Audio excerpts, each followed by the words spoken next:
Hello everyone, this is Jan with another podcast. Today we're reading Matthew 11 from the Universal Version, also known as NIV version. If you guys want to review along, you guys can go on BibleHQ.com, or you guys can go on Bible and look here. You guys want to do it, but let's go and get started. Matthew 11, Universal Version, NIV version. Jesus and John the Baptist. After Jesus had finished instructing his 12 disciples, he went on from there to teach and preach in the towns of Galilee. When John, who was in prison, heard about the deeds of the Messiah, he sent his disciples to ask him, "Are you the one who is to come, or should we expect someone else?" Jesus replied, "Go back and report to John what you hear and see. The blind receive sight, the lame walk, those who are leprosy are cleansed, the deaf hear, the dead are raised, and the good news is proclaimed to the poor. Blessed is anyone who does not stumble on account of me."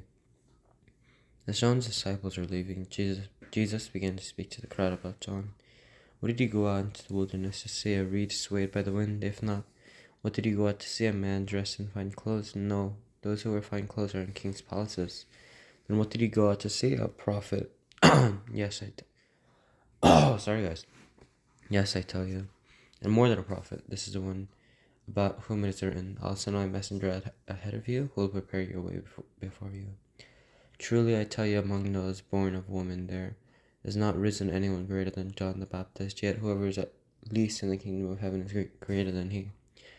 From the days of John the Baptist until now, the kingdom of heaven has been subjected to violence, and violent people have been raiding it, for all the prophets in the law prophesied until John, and if you are willing to accept it, he is Elijah who was to come.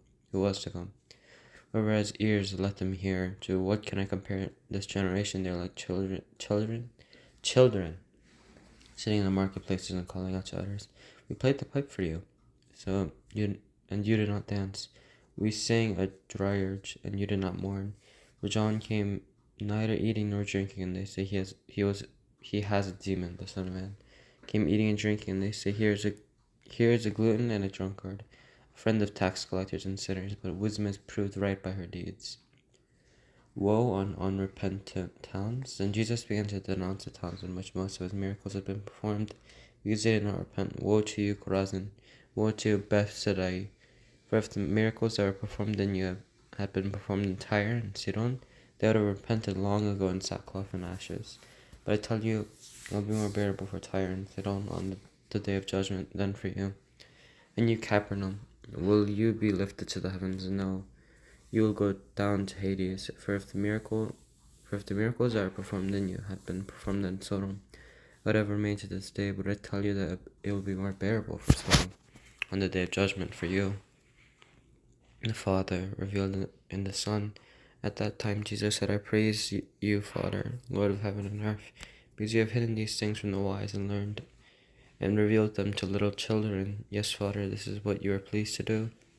All things have been committed to me by my Father. No one knows the Son except the Father, and no one knows the Father except the Son, and those to whom the Son chooses to reveal him. Come to me, all you who are weary and burdened, and I'll give you rest. Take my yoke upon you and learn from me, for I am gentle and humble in heart, and you'll find rest for your souls. For my yoke is easy and my burden is light." Okay guys, I hope you enjoyed, and I'm going to see you next time. Bye.